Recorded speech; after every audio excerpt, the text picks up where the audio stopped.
This episode is brought to you by Vital Farms. Isn't it bullshit to have to question where your food comes from? At Vital Farms, you can trace your pasture-raised eggs all the way back to the source, the pasture.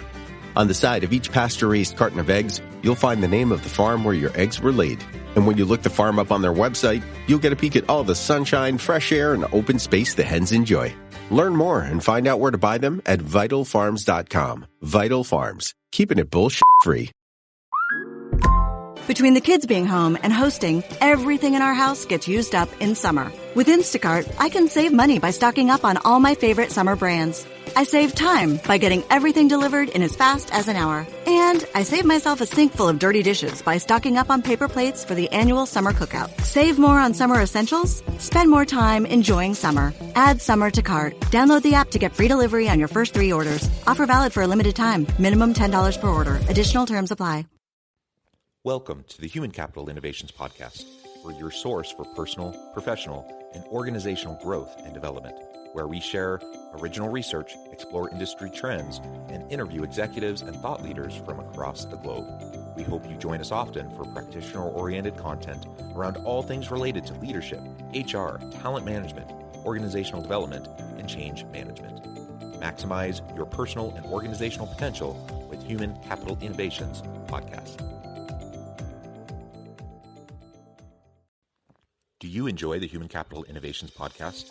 Please subscribe, leave a review, comment, share, and consider supporting the podcast on Patreon, even at the producer and sponsorship levels.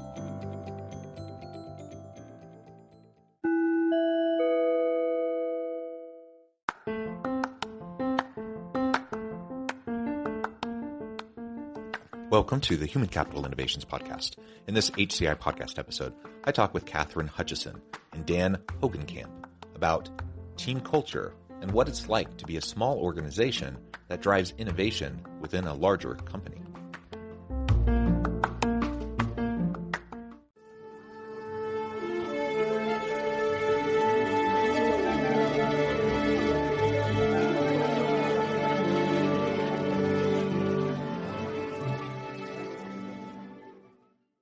Catherine Hutchison and Dan Hogenkamp, welcome to the Human Capital Innovations Podcast. Thanks for having us, John. Yeah, it is a pleasure to be with you today. I'm super excited to have a nice conversation. Catherine, you're joining us from the Austin, Texas area. Dan, you're joining us from Philadelphia. I'm south of Salt Lake City in Utah. So we have a bit of a cross-country flavor to our conversation today.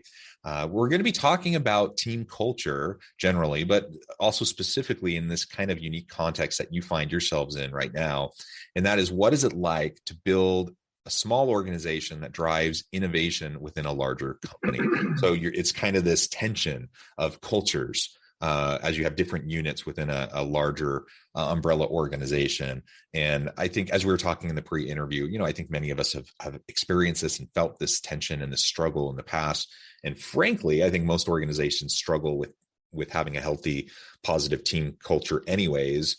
And then when you have this kind of a dynamic, it makes it even more challenging. So we're going to unpack that, talk about your experience and what you have done to try to navigate it and to really promote a really healthy, positive, dynamic team culture to drive innovation within your team. As we get started, I wanted to share Catherine and Dan's bios with everybody. Catherine Hutchison is the Senior Director of Threadsy.com, one of the nation's leading online retailers for blank apparel. She joined Threadsy in 2021, leading the launch of the business and delivering significant growth during the company's first year. Prior to Threadsy, she held multiple leadership roles in marketing and e-commerce at Retail Me Not and Whole Foods Market. Dan Hogenkamp is VP of e-commerce at Alpha Broder, one of the nation's largest distributors of imprintable blank apparel and hard goods. He provides executive leadership for Threadsy.com, a leading retailer of blank apparel online. He has been at Alpha Broder since 2019 and has served in a variety of leadership roles spanning finance, strategy, and now e-commerce. Prior to joining Alpha Broder, Hogenkamp spent 13 plus years in consulting. You both have tremendous backgrounds and expertise. Thank you so much for taking your time out of your busy schedules to join me and to share your insights with me and my listeners. Before we launch on into the conversation, is there anything else you would like to share with the listeners about just your own personal backgrounds, your own personal career trajectory and story And then we can launch on into the conversation for today. Nothing for me, just besides thanks for the time and for being here. It's exciting to be part of the conversation with you and to meet your listeners as well. You are not overly verbose, and that is totally fine. It's coming, John. It's coming. It's coming. So sometimes I ask that opening question, and people, want to share, everything, and I like getting straight to the topic at hand. So that's wonderful. So let's first just tell us a little. I already alluded to Threadsy and Alpha Broder a little bit in your bios, but if you want to just take a minute and explain a little bit more about what you're doing there, and then we can launch on into the broader topic for today. Yeah, so Threadsy was founded in Austin, Texas in 2021. And our mission is to help people who need to buy blank clothing for their businesses or for events or maybe projects they're doing at home, but they're not a great fit for the traditional wholesale buying model, or rather that wholesale buying model isn't a good fit for them. So we help small businesses, makers, home crafters get wholesale apparel in like big quantities at affordable prices without that friction and overhead that's part of a traditional wholesale buying model. So to shop Threadsy.com, folks just shop online from our catalog of 70,000 plus products. They get wholesale pricing, they can check out with their credit card, and we deliver the clothes to them like either the next day or usually 2 days. So there's no order minimums, no long sales cycles, and we really came about because our parent company, Alpha Broder, saw that there was this big unmet need. Otherwise, people were maybe buying from a big box store or a big online marketplace and paying much, much more than they needed to for these clothes and the supplies for their businesses. And also, frankly, I know this as a parent or as a crafter, it's kind of a struggle if you're shopping at a big box store to get the quantities of clothes that you might need for like a family reunion or for a business case. And so Threadsy came about really to meet that need. And our org structure, we're a small business within a great big business, Alpha Broder, our parent company that Dan's part of, and I'm part of too, but we really work as our own business unit. We have our own brand and our own culture because we feel like that really helps us best meet the needs of that very specific customer. Yeah, excellent. And I don't know, Dan, if there's anything you want to add just by way of kind of overview introduction. Yeah, no, I think Catherine covered it well. I mean, the primary piece here is, and the reason we're so excited about Threadsy is it really came about as a reaction of looking at the market, seeing a group of customers that were underserved, and saying, we've got a lot of ways to address this. We've got a wide assortment. We've got a lot of inventory. Alpha Broder has really significant kind of logistical prowess in terms of getting goods places. And it's like, well, this would be a huge benefit to that kind of customer who, again, as Catherine said, is kind of, they've moved past retail, right? It's not a great solution for them to go into their local craft store and buy 12 shirts or 15 shirts, but they're not quite at that level where they're buying, by the carton or by the case, which is kind of more that distributor model. And so for me, it's one of the things I think I'm most proud about Threadsy, and we'll get into more of it, I think, is that, it really did come about seeing the need that our customers had and saying, how can we kind of bring our capabilities as a large organization to bear to really address that? And it's going really well. And looking forward to talking about it more with you for sure. Yeah, excellent. That's great context. So now let's really dive on into what it looks like and what it feels like to be essentially a startup within a much larger parent company. Yeah, so I guess there's a couple of things. Catherine can probably handle the what it feels like a little better than I can possibly. I mean, for us, there were a couple of things that were really important. And again, with a large company that's very well established, I mean, obviously, a lot of kind of rigor has been put into developing processes.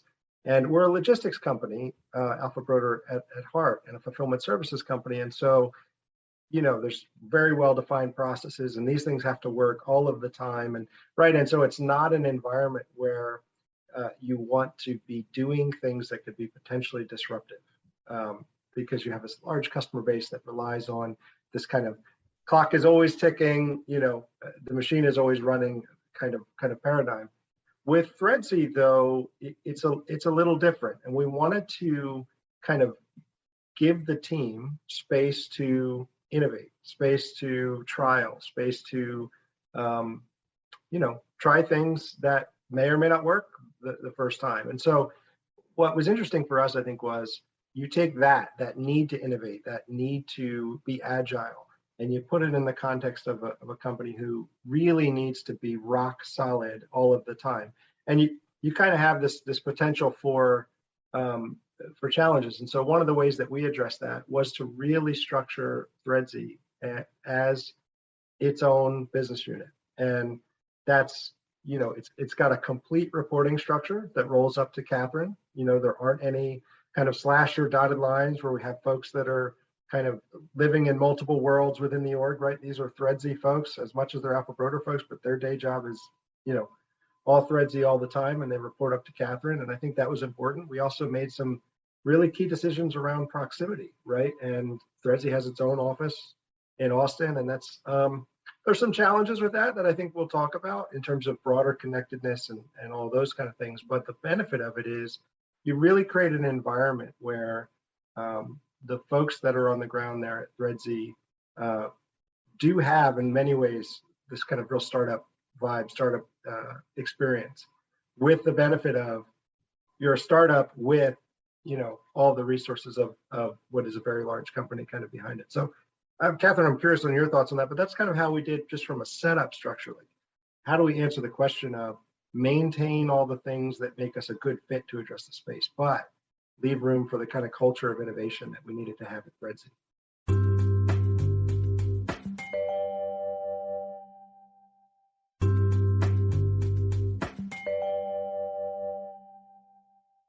In 2021, it was interesting because I actually, I want to say auditioned because my background is in music, and it felt a little bit like an audition, but doing the interview process, getting to know the executive team at Alpha Broder, this is actually the third pretty large organization where I've been in a leadership position or led like a business unit that's doing something that's disruptive or doing something that's innovative within the larger structure. And so I had a lot of conversations and have learned a lot over the years about what can make that either one of the most amazing corporate structures to work within, or can make it really challenging and can actually, if you don't do it well, you can really stifle the growth of a startup and lose a lot of the benefits that the company's wanting. So in that interview process, before the company launched and before, we even really had solidified the full go-to-market strategy, we're having a lot of conversations with Alpha Broder's leadership and getting so excited about their vision for the structure that Dan mentioned, and feeling like, okay, this is really somewhere where this business can grow and be successful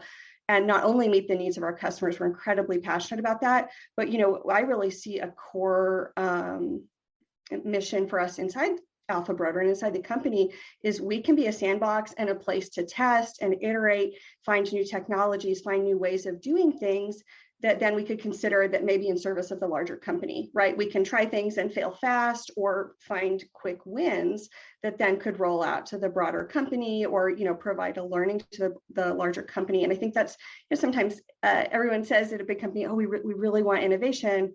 And I think with this structure, it gives a lot of freedom for the team to innovate and to try new things that may or may not work in a way that's safe for the larger organization, but also can help us deliver value very, very quickly beyond just the P&L for the individual business that we're on. Yeah, and that sandbox component, that is so important. It's one of the great things, the energy and the vibe just in a new startup organization that often, despite whatever your best intention is, as you scale and grow, and there's just more bureaucracy and structure and scaffolding around everything, which is helpful for a larger organization, it also inevitably makes it harder to have the flexibility to just be creative and innovate. And like you said, fall forward, fail fast, just try new things, right? That may or may not work. And ultimately that's how we learn and grow and we innovate and provide greater value to the marketplace. And so I love that in this context, you have all of the support structures behind the larger corporation, yet the vibe and the permission structure, to just try things in this smaller startup team. I think that's really awesome. It's been really fun. I'd say the other piece, kind of reflecting that the luxury that we've had in this structure is focus. It's pretty amazing to be within, a multi-billion dollar your parent company and have the permission and actually being urged to focus really deeply on the success of this part of the business. I feel really lucky. And in other larger organizations, you'll get asked to do, can you innovate as like maybe 20% or as a side job? And we all know it's just so hard to prioritize and to actually really make meaningful progress if you're spread too thin. And one of the great things about this structure and really getting to spend all of my focus and energy on this business it's been really, I think, a key to the success of the business in the first year. Yeah, I agree completely. And I think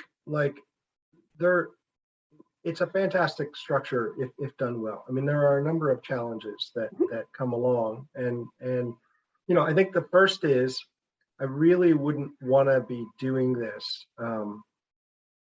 with a poor leader at the helm, and for a lot of reasons. I mean, I think Catherine, in a lot of ways, was the perfect fit for this because she has in her own career straddled startups that are constantly looking, fundraising and doing that with working at very large companies. And so I think when you think about leadership in this context, it gets even more important because you have to be able to straddle both worlds, right? You have to be someone that is agile enough and is capable enough to recruit and develop and retain really high energy. I mean, folks that work at startups are different than folks that have been at the same job it's just a different dynamic. They're different.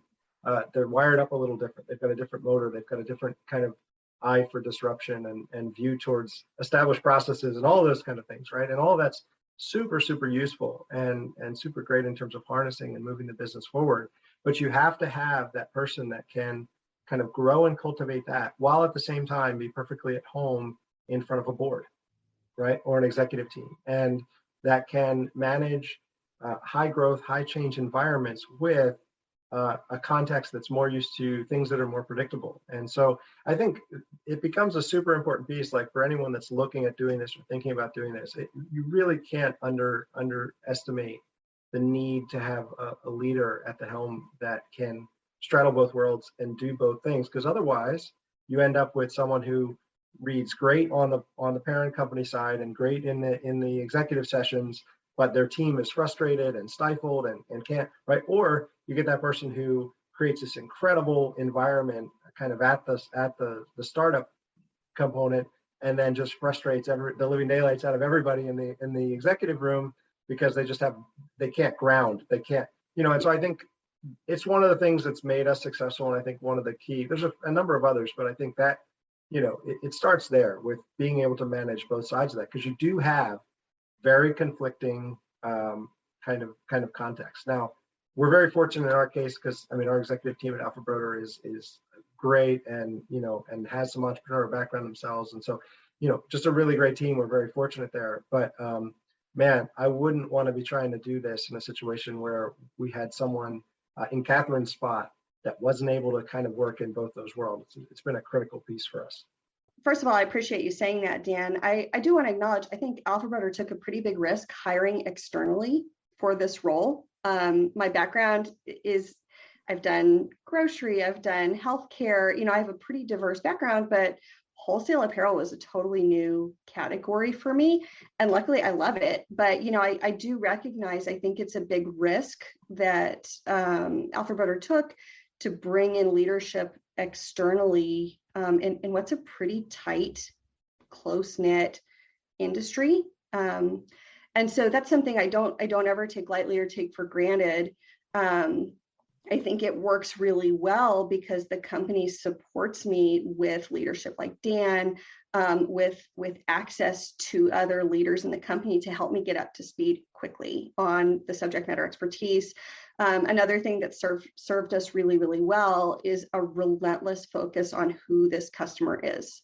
Yep. And Alpha Broder, their acceptance that the Threadsy customer is different than who they were serving today has been pretty key in getting buy-in, getting acceptance on certain risk. Oh, we're going to change this process. We need to have a different technology solution, and really knowing what the needs are of our customer, and being able to articulate those to leadership has been a big part of that. But I do recognize, I think it's risky if you're thinking about innovation in your own company, acknowledging like, oh, that might mean that you bring leadership in from a totally different industry that may not see things the same way or get things on the first try.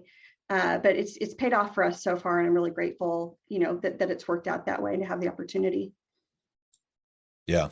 You can't understate the importance of having the right people in these positions, especially in this kind of a dynamic, especially important. I was hoping we could also just drill down a little bit more specifically into what you do to foster and really maintain this agility culture. Because, big organizations exist to self-perpetuate, right? That's the whole kind of point of the modern corporation and organization, is to make sure that they continue. And so with that then comes this kind of bias towards the status quo, which is, again, a tension with this idea of innovation. And so on the one hand, we're trying to provide structure, scaffolding, we're trying to provide resources, but there's just the nature of how larger organizations work. And on the other hand, we have this more agile team and unit, but the larger organization still, has policies, practices, and procedures that they're trying to hold consistent across, the organization for a variety of reasons. So how have you been juggling all of that in terms of, again, trying to establish and maintain a really healthy, agile, innovative culture within your smaller team?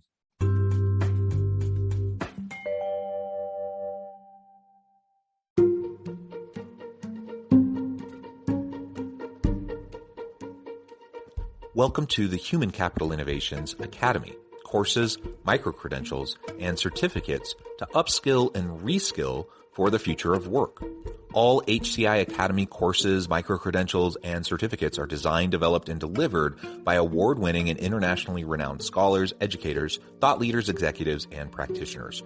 Our courses, micro-credentials, and certificates will help you make your mark on the future of work and make an immediate impact in your organizations. Check out the HCI Academy and our many course offerings and certificates to upskill and reskill for the future of work.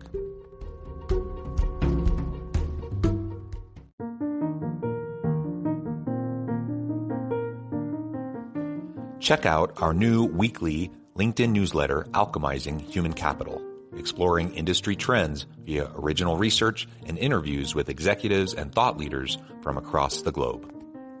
We look forward to having you join us.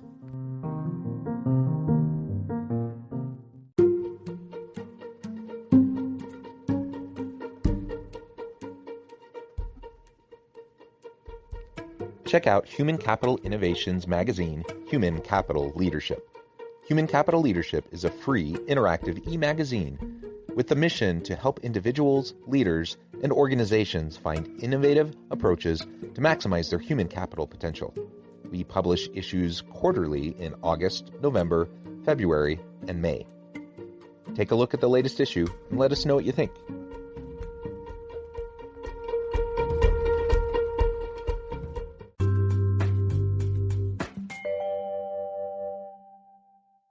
From the parent company side, it's really about, and we were fortunate in this case that this business is the same product, we're utilizing the same logistical pathways and things, but it's a different enough market. It's a different enough kind of path to market, and the way that we market to these customers, it's different enough from the parent where it's really a given that we're not going to do things the same way at Threadsy that we would do at Alpha Broder, right? And so that helps. Like if it was closer and it was more like, well, you could take our techniques and apply them, that could be something that could stifle that. But really, I think there's a recognition that like, this is a different way that we need to tackle that. And so having that recognition, I think, gives a lot of space right from jump to the Threadsy team to kind of really go about it the way that they can see is going to be most effective. I think the other piece is like we have a lot of accountability in our organization, and the accountability is around how are we doing relative to plan.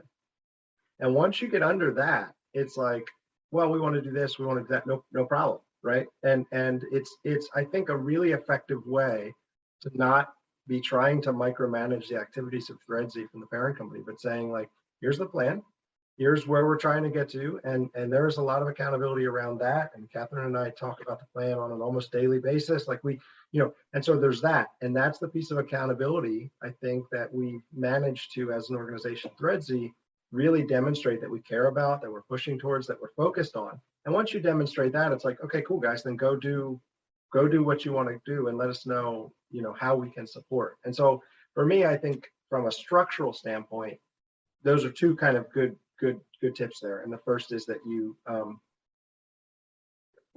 the big one mainly, I think, is like, make accountability the right thing that doesn't restrict the activities underneath. You know what I mean? Like, make it as high level as you can and build a culture where there's enough trust on both sides of that equation to say, we know you care about the things we care about. We know you're driving towards the things that we want to drive towards. Now go do it however you want, really. Catherine, I don't know. I think that's my perspective.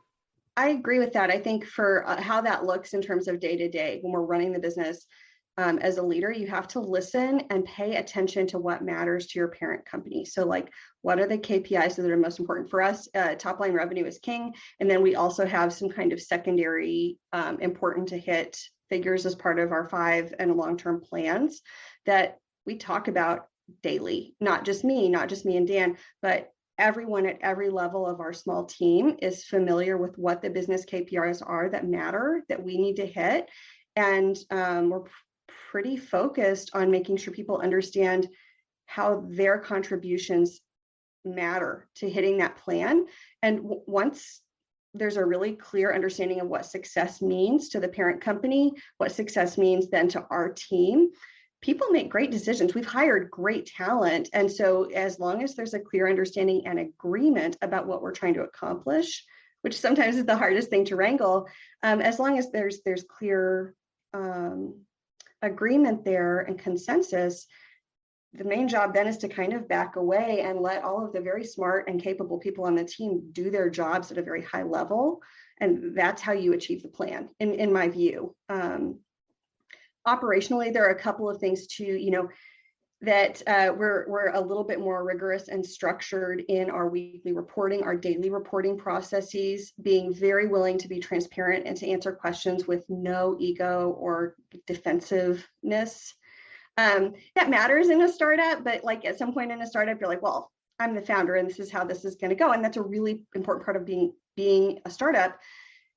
That dynamic doesn't translate as well to corporate cultures. And so for me, it's like being willing to embrace the parts of a startup that are really beneficial and help us grow very quickly. And then also managing that though in a way that is comfortable and safe for corporate leaders gives you so much more space than to go and be successful and deliver the value back that they're looking for than trying to just bring that straight startup mentality, round peg, square hole. That just has never worked at any organization I've been part of, but kind of understanding, listening to what success means and then translating that to your team so they have what they need to work. That's the key. I love it. I love it. Go ahead, Dan. No, I was just going to say, John, and when it comes to specific challenges, right? I think the biggest one for us, and this will pertain to anybody that finds himself in this situation, especially when you've done all the things that we've described in terms of structuring this unit to really function on its own, is how you maintain a level of connectedness between the kind of startup entity and the parent. And, it's super important for a lot of reasons, like one of which is just building rapport, because you're not like Threadsy, when they're dealing with logistics and product assortment and all that, they're not dealing with vendors, right? They're dealing with this kind of co-stakeholder, this partner in the parent company. And so the first piece is like, how do you build rapport and how do you make all those connections with folks that if they were a vendor of yours, you might try and employ some leverage or what, but it's not going to work in the context of these are people that you're going to work with, for a long time, and you want them to be on your side and all that kind of stuff. And so, I think when I think about our challenges with the structure, that's actually, I think, one of the hardest ones. And we're still working on ways to solve it. How do we kind of overcome that proximity? Do you do it with site visits? Do you make sure that, like, for instance, we had the Threadsy team at some kind of larger Alpha Broder events over the past year, and just bring them in so they can be at the dinners and interacting with our customers, and all those kind of things, I think, remains for me one of the most important things that we have our eye on. And the other piece is what Threadsy is doing is cultivating a talent pool that is different than what we have at Alpha Broder. And we want that to be not just a benefit to Threadsy, but we want it to be a benefit to the broader organization. And so how do you find ways to maintain the laser focus that's needed for Threadsy to execute at this stage of their life cycle, this stage of their development, while at the same time providing those opportunities and saying, you know what, we're a big company, like there's lots of opportunities for talented people. How do we make those connections and keep the thing moving? So for me, Catherine, I'm curious on your perspective on that, but to me, that's kind of one of our ongoing, that we're constantly working on, that we care a lot about. And it's one that, we're doing the best we can with. I think it's one of those pieces that we're still working on solving, if I'm being completely honest. I think there's one of the things, it takes time. Just being honest and acknowledging, I think the connection between a small business unit, where in our case at Threadsy, everyone on the team has worked on the team for, 18 months or less. So I think that's normal. It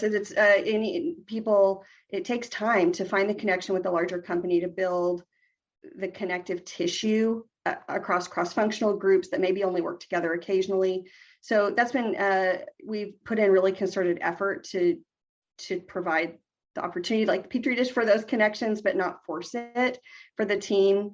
And I think that's something that also meeting plan, hitting success, understanding again what's motivating for not only the parent company leadership, but day-to-day stakeholders in that larger organization, and making sure that you can clearly articulate how your business unit success is in service of their success is a really important, just part of that, along with showing up and being a good coworker. That's, that there's not like a magic bullet there. You just need to put in the time and the effort to make the connection, in my opinion. Catherine and Dan, it has just been a real pleasure talking with each of you today. I note the time, I have to let you go here in just a minute, but before we wrap up, I just wanted to give you a chance to share with listeners how they can connect with you, find out more about your work, and then give us a final word on the topic for today. Sure. So you can connect with Dan or with me on LinkedIn. I know our profiles will be in the show notes. I hope you'll check out threadsy.com if you or your business are in the market for blank apparel and accessories, or maybe you just really need some project materials for your upcoming embroidery crafting like I do. Again, it's threadsy.com. And again, thanks again for having us on the show today. Don't ever take for granted the privilege and the luxury of being innovative in a startup with all the resources and support of a large organization and leaders like Dan. Anything to add, Dan?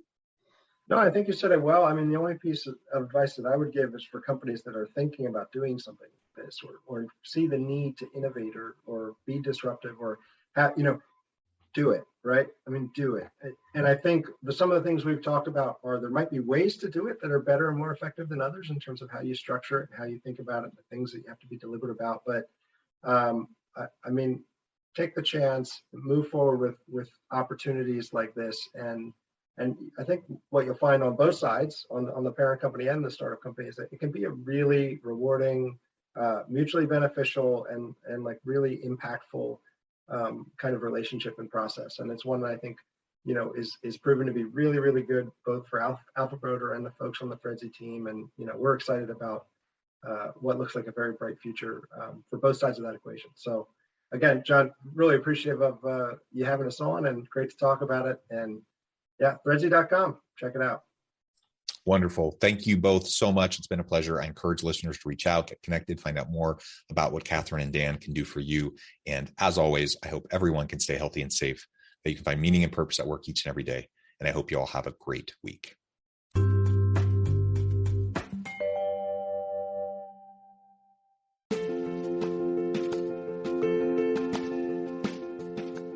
Check out my new book, The Future Leader: Creating and Transforming Next-Gen Organizations. stemming from 2 decades of professional experience and over 600 in-depth interviews with executives, thought leaders, and scholars from across the globe. The Future Leader will help you explore the ordinary, everyday actions that will help you to prepare to lead in the future of work, to respond to an uncertain future, and to produce extraordinary results for individuals, teams, and organizations.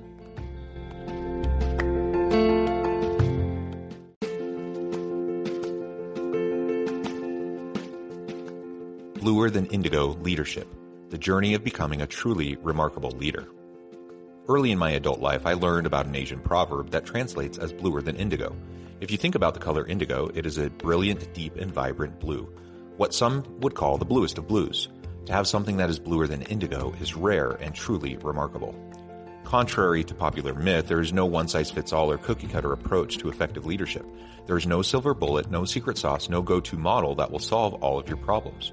The truth is, great leaders have all had their unique strengths and flaws, and have all had to discover and then pave their own distinctive path in their life's journey to fulfill their leadership potential. Bluer Than Indigo Leadership will help you discover your own path and explore those ordinary, everyday actions that will help you respond to an uncertain future and produce extraordinary results for individuals, teams, and organizations.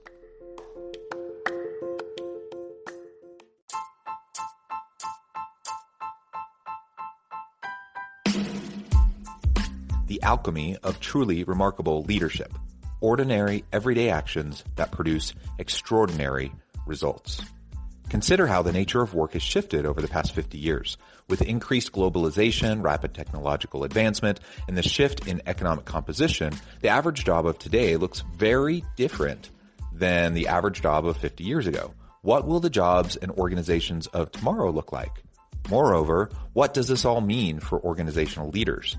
What are the core competencies and capabilities of organizations and their leadership that are prepared for continued disruption and geopolitical and socioeconomic shifts? Regardless of what the future holds, increasingly, leaders need to be socially minded, data-driven, decisive, champions of talent, and disruptors of the traditional notions of leadership, teams, organizations, and work. The alchemy of truly remarkable leadership will help you to explore your own leadership competencies and capabilities and consider ways to apply and implement them into your workplace and personal life.